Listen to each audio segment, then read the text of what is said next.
तो देख रहे हैं बेटा सब क्या निकालना है अपन को, मॉलिक्यूलर फार्मूला निकालना है बेटा। कोई आपके पास कौन है, ऑर्गेनिक कंपाउंड है, उसने बोल दिया, आपको बोल के दिया क्वेश्चन, कोई ऑर्गेनिक कंपाउंड है, हिंदी में क्या बोलेंगे बेटा, रासायनिक यौगिक है। और कार्बनिक यौगिक क्या बोलते हैं इसको, कार्बनिक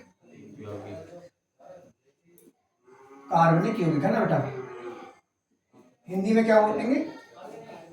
और इसमें क्या है बेटा, क्या रखा कंटेंट है उसमें, मिक्स है, क्या है 61% कौन है,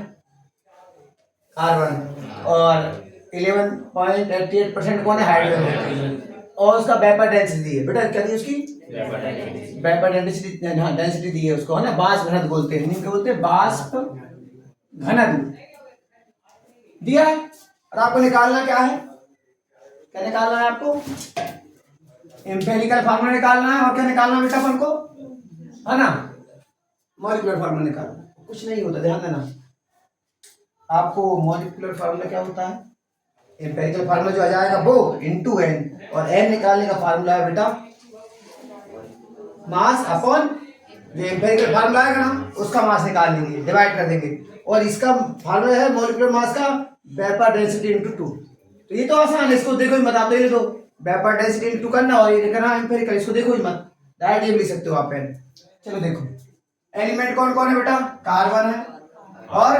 हाइड्रोजन है। चलो अगर ये 100% हो जाती है तो फिर ऑक्सीजन नहीं होगी, है ना बेटा, ऑक्सीजन नहीं लिखता, याद रखना, कई बार दे देता है कई बार नहीं लिखता। अगर 100% हो गई तो नहीं लिखेगा। कार्बन कितनी है, कार्बन कितनी 61% यहाँ लगा हुआ, और ये कितनी बेटा 11 पॉइंट है। अच्छा क्या 100 हो रहा है, तो भैया बाकी कुछ कौन होगी, ऑक्सीजन। निकालो घटा के बेटा, घटाना आता है तो बाकी 100 में से कितने में से ऑक्सीजन आएगी 100 में से, कितनी घटा ले बेटा, इन दोनों घटा लो, कितना हो रहा है देखना, 1 और 1 2, 6 और 1 7, और 1 8 8,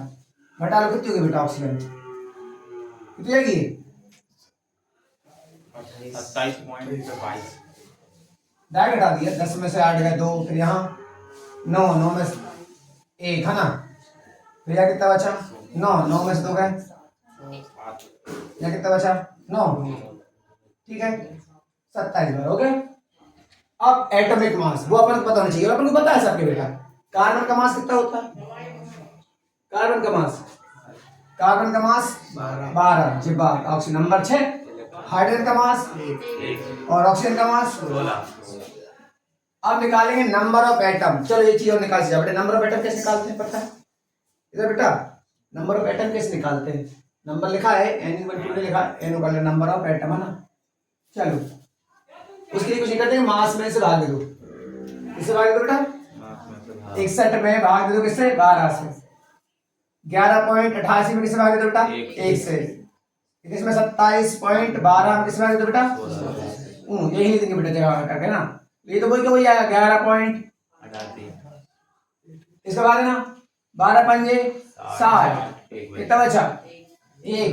0 लगाए, कितना हो जाएगा, एक बार इससे कितना हो जाएगा 10 में कितना 100, 12 8 96,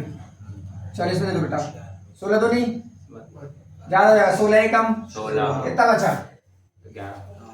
11 बचा, 11 में 101, तो 16 पड़ा, 16 पंजे ऐसे 16 6 का 96, 6 बार कर दें पॉइंट लगा के, ओके और जाएगा छोड़ दो। चलो आप निकाल लो बेटा सिंपल रेशियो। सिंपल रेशियो पता क्या होता है, जो इनमें सबसे छोटा है, जो इनमें उसी से भाग दे दो सब में। क्या बोला मैंने, सिंपल रेशियो कैसे निकालते हैं, तो ये समझ आया, भाग दिया इनमें बस आपस में, ये दिया था जो आपको मास पता ही है, इनके पास भाग देना है और आपको इससे क्या निकल जाएंगे, नंबर ऑफ एटम्स निकल जाएंगे। एक चीज और निकालना सीखे, कोई बोले भैया नंबर ऑफ एटम कितने हैं उसमें, तो बस भाग देना बेटा। अब आपको सिंपल रेशियो कुछ नहीं, तो सबसे छोटे कौन है ये, इसी में इसी से भाग देंगे कितना जाएगा, इसी से इसमें भाग देंगे कितना आएगा, ये सिंपल रेशियो होता है केवल पूर्णांक लिखो, पॉइंट पॉइंट में मत जाओ, बस पूरा पूरा कहाँ जा रहा है। जैसे एग्जांपल दो 1.9 आ रहा हो आंसर तो आप 2 लिख दो, और 1.1 आ रहा हो तो आप 1 लिख दो, 1.2 भी आ रहा हो तो 1 लिख दो, ऐसा इसका मतलब सिंपल रेशियो, समझ गया ना। तो इसको देखिए 16 से भाग दो, तो 1.5 से ये 12 लिखा है, 1.5 से वाला पढ़ना, 12 कितनी बार भाग जाएगा 1.5 से। चलो 16 पढ़ा पढ़ लो, हटाओ 16 पढ़ा पढ़ लो कितने में 118 पढ़ लो, इसका 1 पॉइंट छोड़ो, इसका 1 पॉइंट, ठीक है पढ़ो बेटा 16 पढ़ो,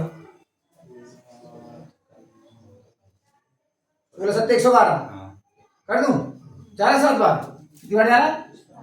7 बार में हो जाएगा, कोई दिक्कत तो नहीं। नहीं फिर इसी से इसमें देंगे करना, 50 से पढ़ लो, एक अंश छोड़ दो,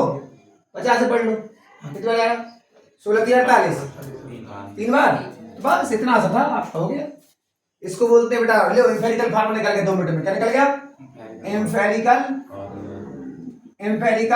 फार्मूला। बेटा अगर 100 हो जाता ना तो अपने ऑप्शन ही लिखते हैं ना, वो लिखते तब भी निकलती नहीं, जीरो निकलती, उससे क्या है ना बेटा, एम्पिरिकल फार्मूला कुछ नहीं होता, बोलो कार्बन कितना आ गया, कार्बन 3 आ गया बेटा, हाइड्रोजन कितना आ गया 7 आ गया, और बेटा ऑक्सीजन कितना आ गया 1 कुछ आए, ये निकल गया आंसर, एक आंसर आपका एम्पिरिकल फार्मूला, हिंदी में क्या बोलते हैं, मूल अनुपात सूत्र निकल गया। ठीक है, अब क्या निकालना है पर केवल मॉलिक्यूलर फार्मूला निकालना ना, उसके लिए एन चाहिए, क्या चाहिए भाई, एम्पिरिकल फार्मूला में एन लगाना, देखो एन कैसे निकलता है, मैं यहाँ लिखता हूँ ना, ये फार्मूला देखो रहा एन का, एन क्या होता है डेंसिटी, ये छोड़ो आप ये देखो, बोलो क्या होती है, वेपर डेंसिटी